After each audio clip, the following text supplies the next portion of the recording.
Welcome to the Witchy Work Wishes podcast, a place to find your weekly inspiration for bringing your personal witchcraft practice into your business, work, and office.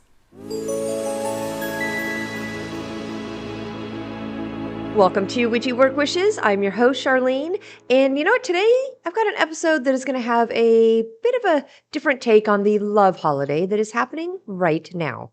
Yes, it is that time of year. Love is in the air. And yes, if you just sighed with frustration, I get it. Right? It's not about that today, though. It's not about the over-commercialized holiday. It is not about the cookie-cutter stamp of cards and flowers. Believe it or not, Valentine's Day has deep historical and magical roots beyond the commercialism. Today, I'm going to explore its pagan origins, some mystical traditions, and how we, modern witches, can harness the energy of Valentine's Day. Today, we are going to reclaim Lupercalia. We are using this day for magic and some amazing self-care. Now, normally I pull, some things about this past weekend, what I was up to, but you know what? Today, I feel like telling a story. It's a quick one, but it does go with our theme today about the love and, love lessons. It is a spin and adaptation of sorts from a story written by Oscar Wilde from the Happy, The Happy Prince and Other Tales, a book written back in 1888. His story was called The Nightingale and the Rose, and it's pretty much the same thing, but with just a little witchy twist for us, in Witchy Work Wishes today. Okay, ready? Here it goes. It's called The Witch and the Crimson Rose. Under the silver glow of the moon, the full moon, a young witch sat in her sacred grove, eyes filled with longing. She traced the edges of an old book of spells, its pages whispering secrets only she could hear. If only I had a crimson rose, she sighed, her voice a spell in itself. Then under the light of the moon I could weave a charm so strong that love would find me and stay forever. All the spirits of the forest stirred and listened. The trees leaned in, their leaves trembling with knowledge. A small, luminous creature, half bird, half spirit, perched in the ancient oak above her. It was the night spirit, a guardian of forgotten magic, and it had watched the young witch for many moons. So many seek love as if it's something to be taken, the spirit whispered in the wind. But love is not a thing to be possessed. It is a force to be honored. The witch wept into the damp earth, unaware that the spirit had heard her. In her garden, roses bloomed in every shade but crimson. Without a red rose, my spell will never work, she murmured. Oh, the spirit descended, its wings shimmering like woven starlight. Child of earth, why do you seek love in the form of a single rose? Because love is the greatest magic of all, the witch replied. And I have studied every charm, every potion, every sigil, but none will work without a crimson rose, the color of the heart's truest desire. The spirit tilted its head, considering. Well, then a crimson rose you shall have, but only if you are willing to make an offering. Not of silver, not of gold, but of something deeper. The witch leaned forward, curiosity, glinting in her moonlit eyes. What must I give? You must give your life blood, said the spirit, and sing the song of the cosmos as the thorn drinks deep. Only through sacrifice may the rose bloom in truth. The witch hesitated. She knew that magic always demanded a price. Love was no different. With a breath as soft as twilight, she whispered, "So be it." She pressed her palm to the waiting thorn, and as the first drop of blood welled up, she began to sing. Not a song of sorrow, but one of longing, of fire, of devotion. The forest hummed in harmony.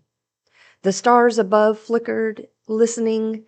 The rosebush trembled, its pale buds deepening, darkening, until at last a single crimson rose bloomed.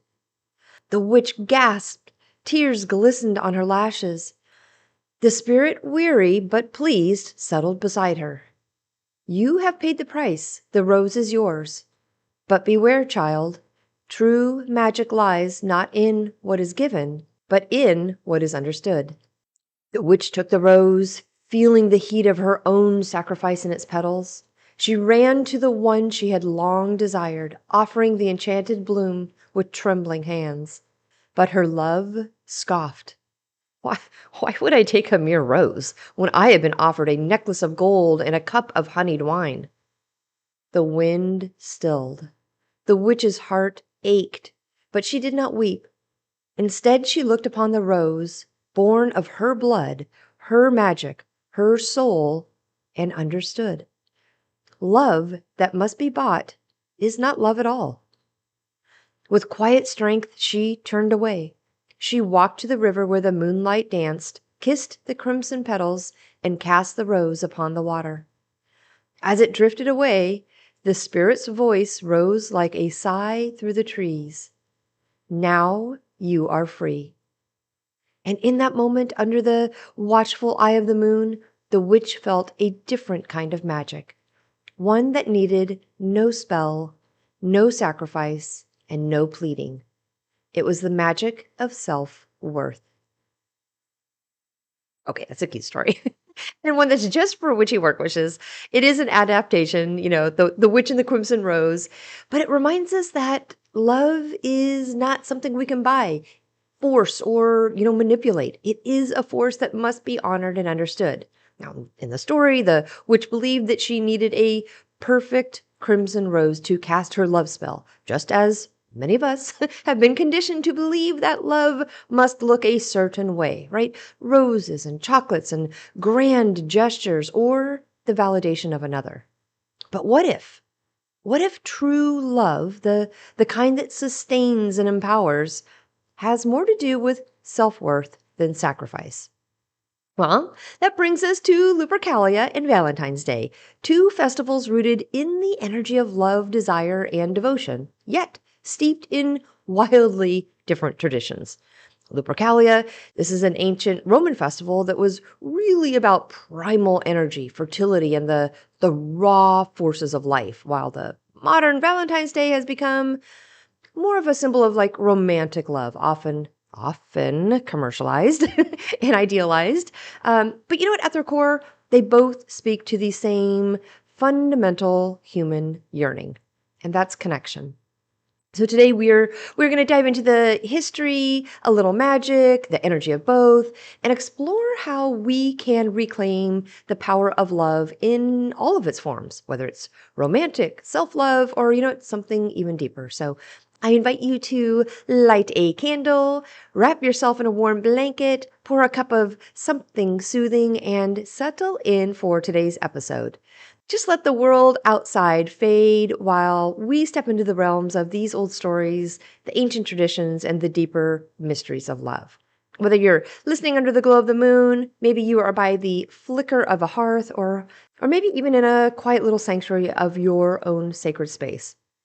Know that you are part of this circle and a part of Witchy Work Wishes. So breathe deep, relax, and join me as we journey through the magic of Lupercalia, Valentine's Day, and the love that transcends time itself.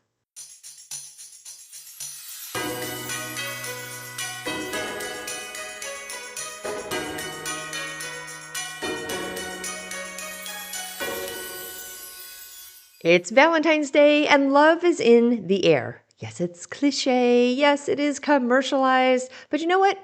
It is celebrated this time of year on the 14th of February for a reason.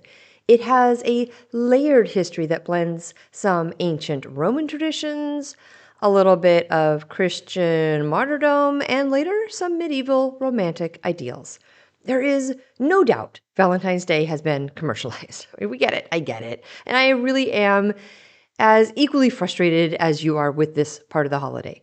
But its origins are deeply tied to fertility rites, a little bit of love magic, and some mystical symbolism.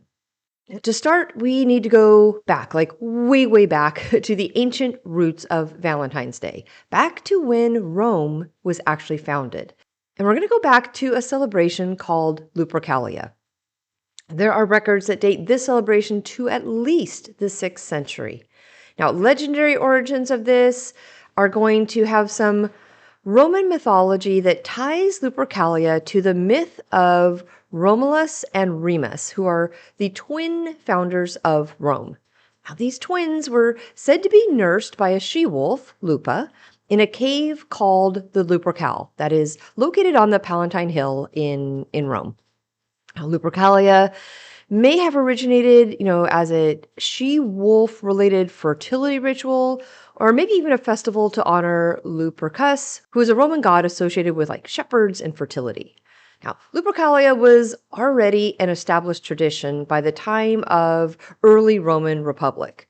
And historians like Ivy, who was from the 1st century, Plutarch, who was from the 2nd century, both describe the festival as one of the oldest and most sacred Roman traditions.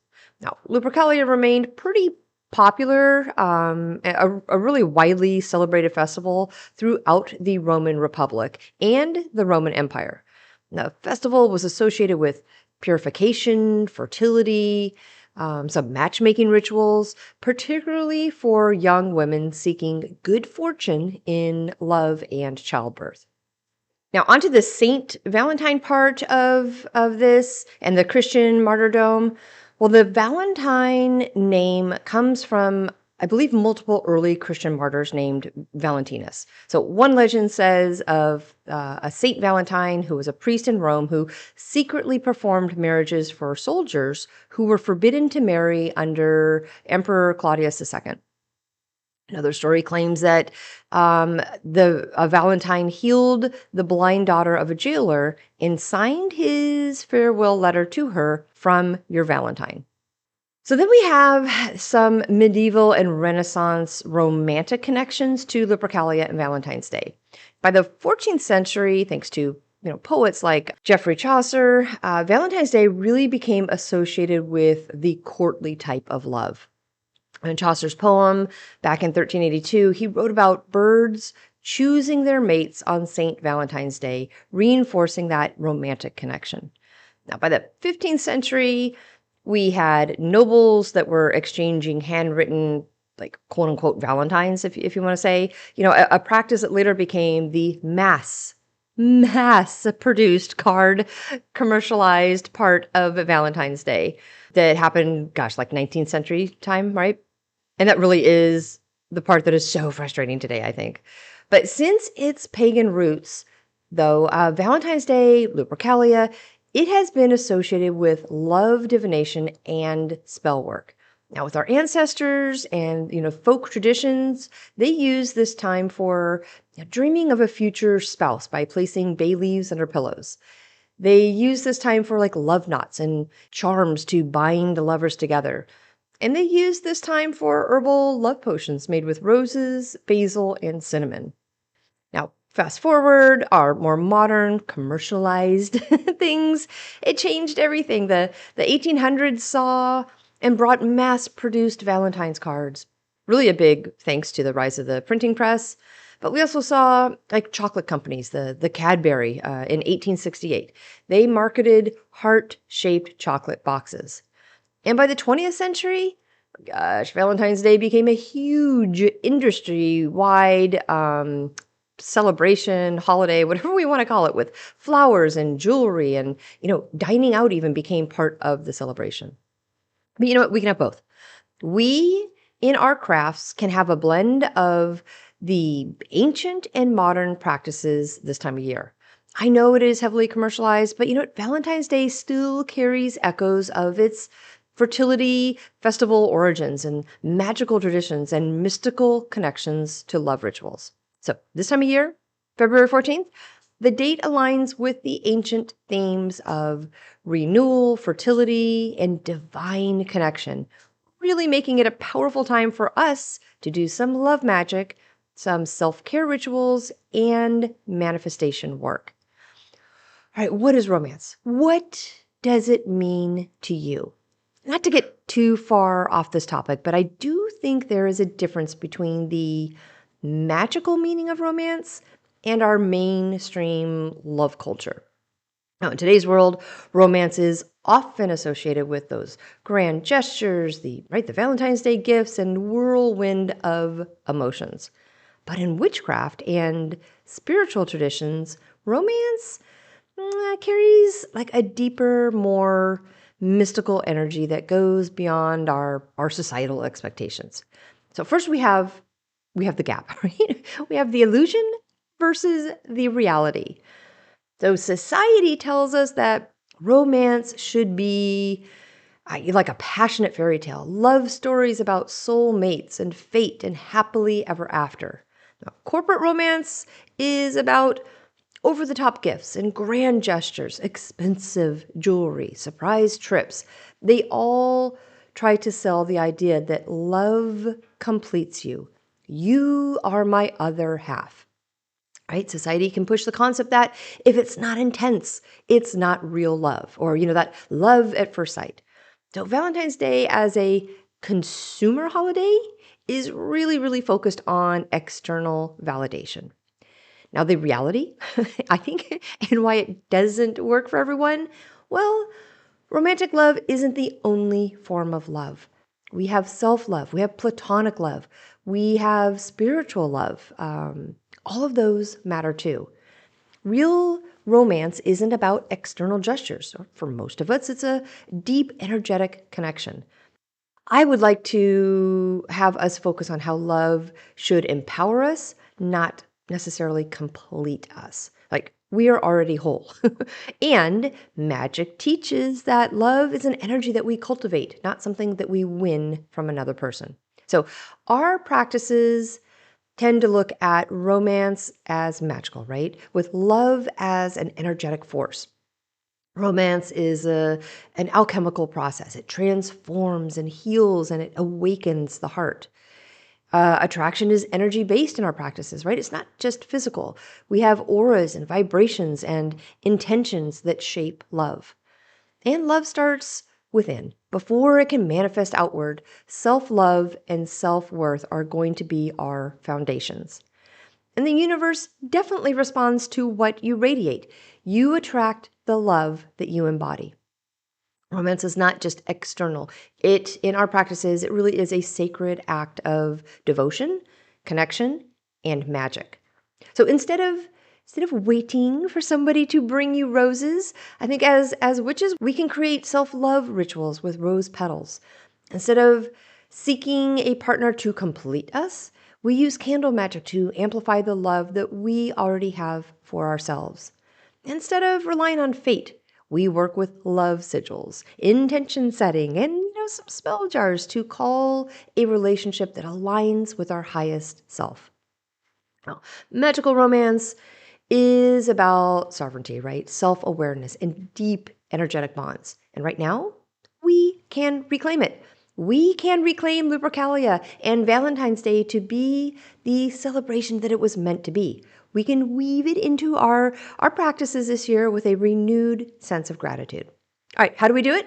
What is on our list this year, guys? What are we doing? How about some self-love first, right? Love yourself first. It really is the ultimate spell. Self-love isn't just a buzzword. It really is a frequency that attracts high vibrational connections. Every spell and potion or ritual really should come from a place of empowerment, not desperation. Ask yourself, would I date myself? Would I cast a love spell on myself first? Let's see, what else can we work with this year? We can work with love as an energy that we cultivate, not like a prize to win. For this one, we can work with our, heart chakra meditations, to radiate loving energy. We can enchant our morning tea or coffee with self-love affirmations. We can craft a love altar dedicated to, attracting authentic, supportive love. We can also tap into that ancient love magic, right? Beyond the commercialized romance. Work with Venus and Aphrodite, those energies, about beauty, attraction, and self worth. We can honor Lupercalia's roots with fertility and passion rituals. And of course, do our lovely moon magic for love spells, right? New moon for attraction, full moon for that deep love work, waning moon for releasing maybe some toxic relationships. But see, instead of focusing on the mainstream love symbols this year, let's try some witchy alternatives. Let's practice some practical ways to weave love magic into our daily lives, honestly. So I've got some instead ofs. First one's going to be, instead of buying expensive roses, try growing your own or crafting a rose infused self love potion. Instead of generic Valentine's Day cards, try writing a love sigil or a spell letter to yourself. Instead of relying on a partner's gestures, try creating a love candle spell for self worth and attraction. And instead of store bought chocolates, try making a witchy love infused chocolate ritual drink. I know it's not easy, with how heavily influenced we are over social media, commercials, and just the overall bombardment of general commercialization this time of year. Romance isn't about what society tells us, though. It's about what nourishes our soul. Love magic should come from a place of self worth and healing and intentional attraction. So, whether you're single, partnered, or somewhere in between, love magic really is about radiating love from within and drawing in what aligns with you. Now, let's talk about some self-care potions and love elixirs. We have great herbal allies for love magic and self-care. First one's going to be the rose. This really is going to open the heart and promote self-love. Next one is going to be the hibiscus. This one focuses on passion, beauty, and attraction. Lavender's perfect right now. This herbal ally is going to be about our emotional healing, relaxation, and self-care. Damiana is another good one. This really is like an aphrodisiac, but it also is about deep sensuality and confidence. Also, honey and cinnamon. Those are great this time of year as a herbal ally for, sweetening love's energy and attracting affection. Okay, so with those herbal allies, we can work on our own personal energy, our own personal connections, spells, and potions. So let's do a Lupercalia Valentine potion, right? I love yourself first tea. Now, this blend is going to be about creating energy for self love, heart healing, and radiating beauty energy. I would do a teaspoon of dried rose petals, a teaspoon of hibiscus, a half a teaspoon of lavender, a pinch of cinnamon, and some honey just to add that sweetness and love attraction. Steep it in hot water for a good 10 minutes, and then, when you're drinking it, just visualize self-love and confidence blooming within you. So another thing we can do for Lupercalia and Valentine this year is create a bath potion for self-love and attraction. With this, I would throw some rose petals and some jasmine in warm bath water. Add a few drops of rose oil if you have it, even a splash of milk, right? We talked about that for in bulk and honoring that energy this time of year. Maybe a little honey for soft, glowing skin. Light a pink or white candle while soaking in your bath, and just to add that loving affirmation energy. Okay, before I jump into the corporate ways that we can celebrate this time of year, I do want to give some extra motivation for our self-care portion of Lupercalia and Valentine's Day. I really do want to focus on the value of self-care and how it really does set the tone for just about everything else in our lives. It really, really is the foundation of our practices, for our workings, and it has a ripple effect to just about everything. So in a world that I feel constantly demands productivity, connection, and adaptability, self-care is often dismissed as like an indulgence rather than something that is necessary. Like many people, me included, we push ourselves to the brink of exhaustion, believing that rest and self-nurturing are secondary to our responsibilities. However, self-care is not selfish. It is a vital practice that impacts every area of our lives, from our mental health and physical well-beings to our relationships, our work performance, and our overall life satisfaction. So when we neglect self-care, oh gosh, we really do compromise like our ability to function at our best. But when we prioritize it, we set ourselves up for sustainable success in all aspects of our lives. So at its core, self care is going to be the practice of intentionally nurturing oneself physically, emotionally, and spiritually. When we take time to rest and nourish our bodies and, engage in activities that bring us peace, we create a ripple effect that extends beyond ourselves. Our emotional resilience improves, allowing us to handle stress and setbacks with greater ease. Our bodies respond positively to rest and proper nutrition, giving us more energy to accomplish daily tasks. And relationships flourish when we have the emotional bandwidth to be present and supportive. Work performance improves too when we are mentally clear and motivated. So, simply put, self care is the foundation upon which we build everything else in our life. Mental and emotional well being are deeply tied to self care practices. Engaging in activities like meditation or journaling, creative expression, or, just time in nature, that's what I love the most. It helps regulate emotions and prevent burnout. So when we neglect our mental and emotional needs, we really do become more prone to stress and anxiety and irritability, all which constrain relationships and decrease our overall quality of life. Additionally, self care enhances our ability to set healthy boundaries. When we respect our own needs, we become more attuned to when we're overextending ourselves. So this helps prevent resentment and exhaustion, allowing us to, show up more fully in our work, in our relationships, and our personal growth. The body is deeply interconnected with the mind, and neglecting self care has physical consequences. Lack of sleep, poor nutrition, and chronic stress, well, those are going to lead to fatigue and illness and long term health issues. When we prioritize rest and movement and proper nutrition and nourishment, our bodies respond with increased energy, increased strength, and resilience. Simple acts like stretching, drinking enough water, or taking deep breaths during a busy day can have profound effects on our well being. And furthermore, physical self care reinforces self respect. When we treat our bodies with kindness, we reinforce the idea that we are worthy of care and attention. So this mindset carries over into other areas of life, right? Increasing self confidence and motivation. Oh, our ability to connect with others is directly influenced by how well we care for ourselves. So when we are mentally and emotionally depleted, it becomes extremely difficult to offer support, patience, and compassion to those around us.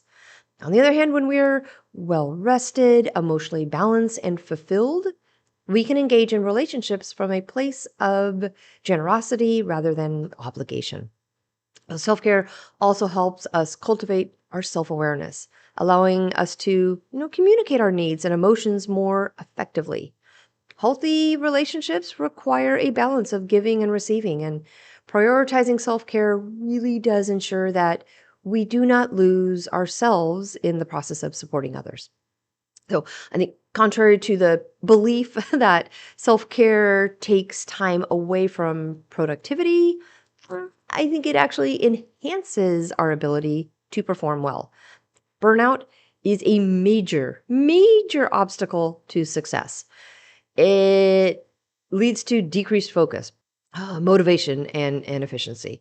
But regular self care practices really do and can provide the mental clarity and energy that is needed to tackle tasks with greater effectiveness.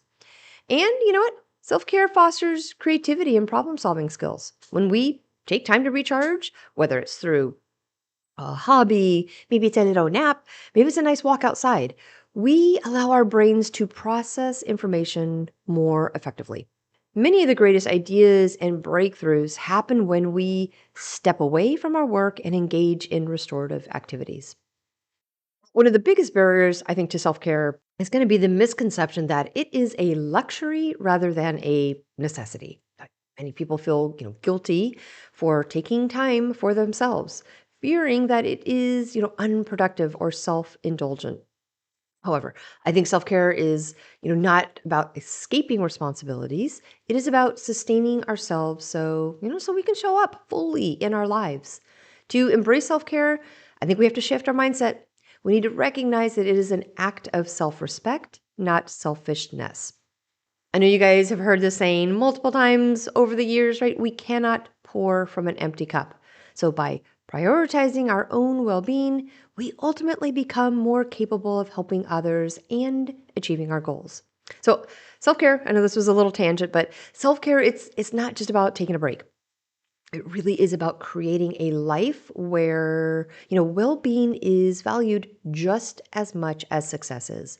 It is a practice that influences our health and emotions and relationships and productivity in so many profound ways. So by, treating self-care as an essential part of our daily routine, I think we're going to build some resilience, some clarity, and some strength that extends into every corner of our lives.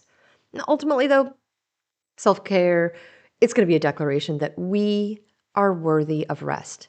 We are worthy of nourishment and joy. When we honor ourselves in this way, we are not only enhancing our own lives, but we are going to be contributing to a more balanced and compassionate world. All right, let's do some witchy work wishes office stuff. What about Lupercalia and Valentine's Day in our corporate worlds? What can we do with our witchy work wishes? Because, it's not just energy that we are creating at home in our personal lives, it can be a powerful inspiration for work and career magic, especially in your office and job related spell work. Let's see, what can we do? How about office purification ritual? Like clearing stagnant energy. Lupercalia really was a festival of, cleansing and renewal. We just had in bulk with those very themes, right, front and center. So this really does make this kind of a perfect time for removing stagnant, negative, maybe some unproductive energy from your workspace. On somewhere February 13th, 14th, 15th, cleanse your office with so you could do a smoke cleansing, right? Burn some rosemary, bay leaves, or cinnamon. You could do a salt or crystal grind around your desk for protection and focus. You could do a sound clearing, chimes, bells, even a playlist, right, of powerful energy boosting music. You could also anoint your office tools with, citrus or rosemary oil for mental clarity, and then set an intention for fresh energy, like motivation and financial growth in your workspace. We could do an expansion spell, career fertility and expansion spell, something about growing business and opportunities, right? Lupercalia was all about fertility. Again, tying right back to our in-bulk energy this time of year. And it's not just a physical sense. It's also in growth, abundance, and expansion. So we can channel this energy into career success, new clients maybe, a business expansion. So for this one, we could do a Lupercalia career growth jar spell. In a small jar, just combine some basil for prosperity, throw a bay leaf in there, success, write a goal on it, right? Something to tie that in. Do some cinnamon for speed and motivation. Rosemary, throw some rosemary in for some mental clarity and leadership. And you know what? Do like a gold coin or pyrite, something for wealth attraction. And then shake the jar every morning while saying, my career grows, my business thrives, abundance flows, success arrives. We can also do some strength and vitality magic for job motivation. I believe the Luperci priests ran through the streets, like actually whipping people for strength and blessings. Let's not do that one. So let's modernize it by using rituals that boost energy and drive in our careers. How about a morning power ritual? Before starting work, light a red candle and say, I am strong, I am focused, my work is powerful and fulfilling. You can drink a Lupercalia inspired vitality tea, right? Cinnamon, ginger, orange peel. Throw things in there for energy. We can wear tiger's eye or carnelian for motivation, confidence, and courage. See, for the office, we could also do love and connection magic, something for the workplace about networking and collaboration. Lupercalia wasn't just about fertility, it was also about pairing people together, like matchmaking. But we can use this to enhance our professional relationships too, like attract new clients and improve workplace harmony. So for this, we could do like a networking and collaboration spell. Carry a rose quartz or a pink candle to promote good workplace relationships. Write the names of coworkers, clients, or people that you want to work with on a piece of paper. Fold it 3 times. Anoint it with honey for some like sweet communication, and then keep it at your desk to draw positive connections. For Lupercalia, we can also do some financial and business protection. Here's my crows. Something about warding off obstacles and competition, maybe, right? In Rome, Lupercalia warded off evil spirits and protected the city. So we can adapt this by, shielding our businesses, our finances, and our careers from setbacks. An office protection charm would be perfect. We can place a black tourmaline or onyx in the 4 corners of your office, or maybe even under your desk. Draw a protective sigil on the bottom of your office chair for stability. Or you know what? Every morning, visualize a golden light around your desk or workspace, sealing in abundance and success while, repelling negativity. For Lupercalia and the office, we can do some lunar and seasonal alignment for our business growth. Lucalia's timing, the mid-February, really does align with the, waning moon, moving toward the new moon, which makes it a perfect time to set intentions for long-term business growth. Moon phase work for our career magic, anything that you're going to do before February 14th, because we're coming up on a big full moon right now. Set career goals, start big projects, plant seeds for future business success. If you're going to do something after February 14th, as the moon starts waning, just remove obstacles, right? Clear financial debts and let go of distractions. Let's see, for Lupercalia in the office, we could also do an office altar, some type of sacred workspace. Transform part of your workspace into a small career altar inspired by Lupercalia themes, right? Go with red and gold candles for strength, success, and abundance. Do wolf or a she-wolf imagery, right? Lupercalia's origins, symbolizing instinct and leadership and courage. Basil, do a basil plant. It's about money magic and workplace luck. And a small bowl of honey, right? Something about maybe some sweet communication and prosperity. So Lupercalia was all about breaking free from restrictions and renewing energy and embracing boldness. Now, in our witchy work wishes, we can use it as a time to kind of shake off fear and self-doubt. Take action on business ideas that you've been hesitating on. And you know what? Step up. Step up into your power as a confident, magical entrepreneur or, professional. A quick little side note for this year, for 2025, Lupercalia and, our Valentine's Day falls on a Friday. And if you work with the energy of the days of the week, it is a great combination this time around. So Friday is a day that is ruled by Venus, the planet of love and beauty and pleasure. Friday is Freya's day. So the alignment of all this energy really is going to amplify the magic of self-love and relationships, creating a pretty ideal moment for us, which is to deepen our connection with our inner divinity. Now, Fridays are naturally attuned to, indulgence, sensuality, and honoring the self, making this an especially potent time for rituals that celebrate personal worth and attraction magic. And by embracing the sacred energy of Venus, we can cast spells of self-adoration, perform beauty rituals, and set intentions for love that uplift and empower us. Well, I would love to hear from you. What love magic will you be doing and working on this Lupercalia, this Valentine's Day? It's not just a Hallmark holiday. It really is a powerful time for love magic and self-care and manifesting relationships that honor you. So I would really like to know how you are doing. How are you feeling and what is motivating you right now? We have a great note chat page on Patreon, so please stop by, say hi, and let me know what you're up to. What energy are you creating this year? So here we are again, right? The wheel of the year turns, and we find ourselves just right in the heart of February, where two pretty significant energies converge.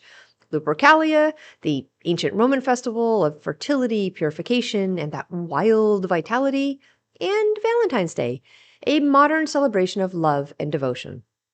While society often reduces this time to heart shaped chocolates and commercialized romance, we witches know. We know there is a deeper magic at work, a profound opportunity to harness the forces of love, renewal, and our own personal empowerment. Now, Lupercalia, rooted in the primal energy of nature, it's going to help remind us of our connection to the wild within. It really was a festival of protection, vitality, and sacred pairing where, the barriers between instinct and intention were kind of blurred. This was not love in the passive sense, but it was a fierce, active energy, one that calls us to embrace passion and courage and, the strength of our own desires. It was a time to cleanse away stagnation, to clear obstacles, and to invoke the blessings of abundance and fertility in all aspects of life. Valentine's Day, on the other hand, carries a different but honestly equally potent energy. It is a day imbued with the power of devotion, of open-hearted connection, and of honoring the sacred force of love. Not just romantic love, but self-love, community love, family love, and the universal love that fuels our magic. When we strip away that commercialization, we do find an ancient truth. Love is the most powerful spell of all, and it starts within. So, how do we as witches use this potent time to our advantage? I say we embrace it, right? As a period of transformation, of releasing old wounds, of calling in new blessings. We align ourselves with the energy of the season and craft our own spells, our own rituals, and our own sacred traditions to fit and align with our personal practices. Whether it's through lighting a candle to attract a lover, crafting a self-love potion, or maybe it's setting intentions for abundance in our careers and personal growth. Either way, this is the time to make magic work for us. And you know what? Through all of it, I am here for you. Like, I see your power, your potential, and the love that you are capable of both giving and receiving. So whether you're seeking to, deepen your self-love practice, maybe manifest a meaningful partnership, or simply realign with your own heart's desires, please know that you are not alone in this journey. As we walk this path together, I will continue to provide guidance, encouragement, and tools to help you unlock the magic within. So this Lupercalia and Valentine season, step fully into your own love story, right? The one where you are the lead character. You are the creator, the spell weaver of your own destiny. Because love at its core really is the purest form of magic, and you, dear listener, are its most powerful source. All right, well, I do have a poem for today for Lupercalia and Valentine episode here, and I do have the moon update for us this week. I will go grab those notes, and I will be right back.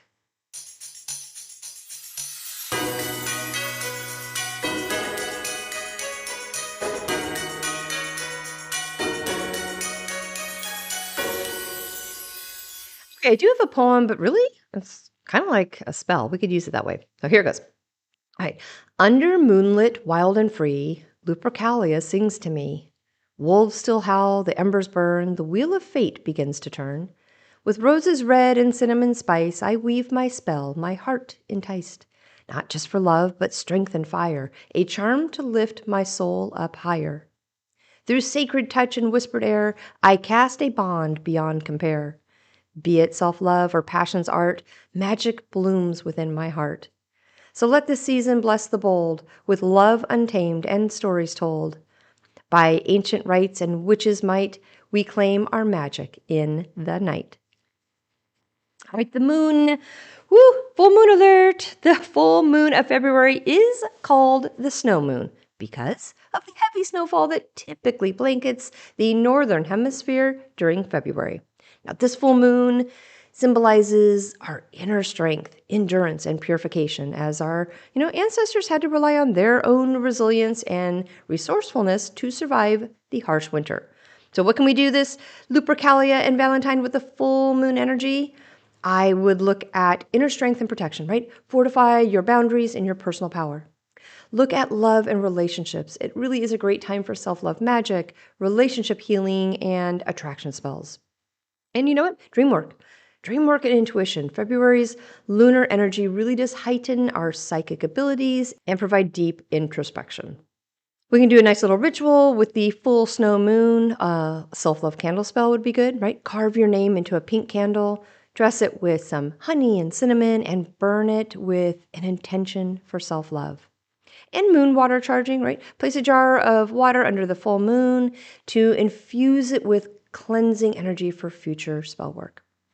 If you are in our Patreon family, I have added a new worksheet that I will start out with each month, specifically about the full moon for the month that we're in. It is on the Grimoire page, and it has a bunch of stuff, like a bunch of stuff. But one the big things is a full moon ritual. So it is going to be one that specifically focuses on and works with the card draw theme of the month. So head over to Patreon, download that page so you can grab the added features for working with this full snow February moon. To my enchanting listeners and my cherished Patreon family, I really do want to take a quick moment to express my deepest gratitude. Your support, your energy, and your belief in the magic that we are creating here together really do mean the world to me. Each time you tune in and share your thoughts and support my work, you really are helping weave a powerful spell of connection and inspiration and community. So this sacred space that we share really is built on love, empowerment, and that unbreakable bonds of our witchy spirits. You guys are not just listeners, you are co-creators in this magical journey, and I really am honored to walk this path alongside you. So thank you for being a part of the circle, for sharing your energy, and for supporting me in all ways, big and small. Whether you're here for guidance, rituals, or simply that warmth of witchy kinship, know that your presence really is a gift to me, and I am forever grateful. I'll enjoy your Lupercalia and Valentine's this Friday, and know that I'm thinking about you and sending you lots of good energy. I hope you have a great rest of your week and weekend, and I will talk with you next week.